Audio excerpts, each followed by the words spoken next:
country is grappling with the massive fallout over that draft Supreme Court opinion first reported in Politico that would overturn Roe v. Wade and eliminate guaranteed abortion access in the United States. And in response to the bombshell leak, many Democrats are calling on Congress to act. Let's bring in now California Congresswoman Karen Bass.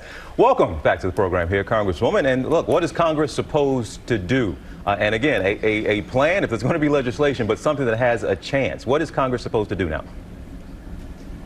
Well, I mean, I think that Congress has to push hard in the Senate. You know, the House already passed the bill. In the Senate, I think the bill should come up. And the question is whether or not the bill is put up and see where people land. You know what the problem is in the Senate, of course, and that's the filibuster. And so maybe that question needs to come back up again. And I would hope that all of my colleagues on the Democratic side would be willing to examine the filibuster. Congresswoman, we heard from President Biden yesterday. He said if this decision holds, quote, a whole range of rights are in question. And we heard from Vice President Harris as well saying something similar. She said the rights of all Americans are at risk. If you would, talk a little bit about what rights are at risk. What are we talking about specifically?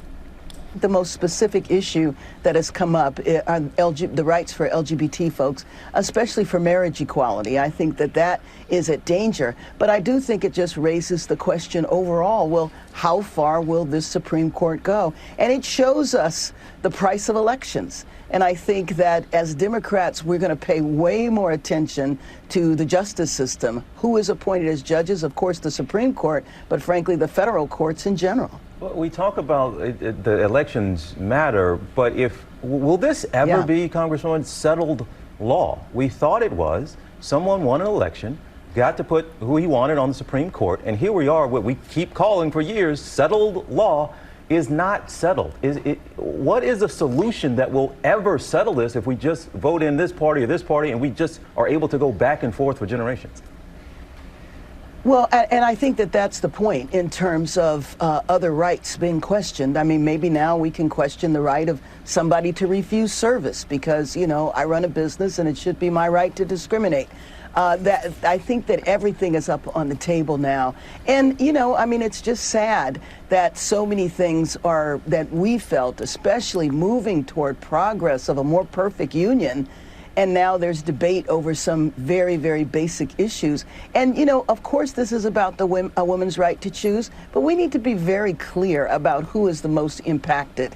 Because if you are well off and you're in a state, all you do is get a plane ticket and go to another state. This has overwhelming impact on low-income women in general, but especially low-income women of color. And Congresswoman, we know you are currently running to be the first woman elected mayor of Los Angeles. And if Roe v. Wade is in fact overturned, I'm curious how you're preparing and planning to keep that access open to not just the residents of Los Angeles, but perhaps some of those women who will be traveling to your state potentially to get a legal abortion.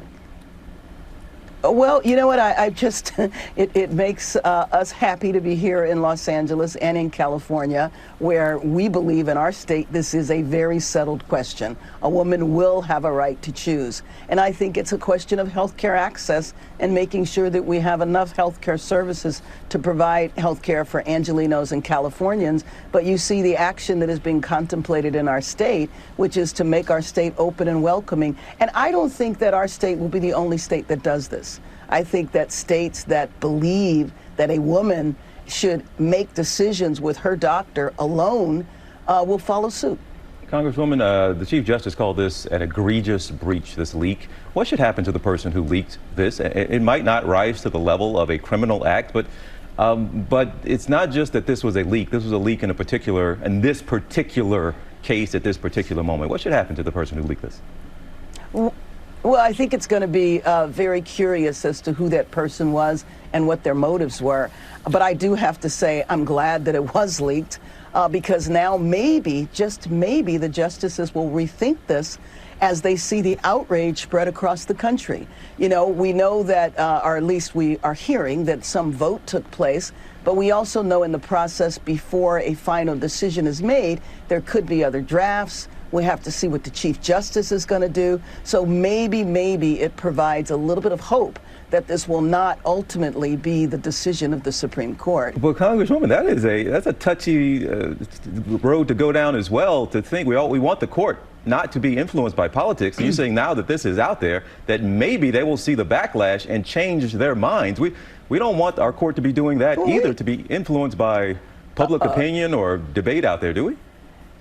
Well, seriously, we know the court is always impacted by public opinion. Absolutely. And I'm just saying that maybe it gives, an opportunity for them to rethink that. But I think that it would be naive to think that the court is not influenced by public opinion. Well, call me the naive American out there, Congresswoman. Here I am all this time. No. Congresswoman, thank you so much. It is always good to see you and talk to you. I know we'll be talking to you down the road, okay? I hope so. Thank you. It's just me. She told you. It's just me, right?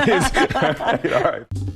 Well, hey there, GMA fans. Robin Roberts here. Thanks for checking out our YouTube channel. Lots of great stuff here. So go on, click the subscribe button right over here to get more of awesome videos and content from GMA every day, anytime. We thank you for watching, and we'll see you in the morning on GMA.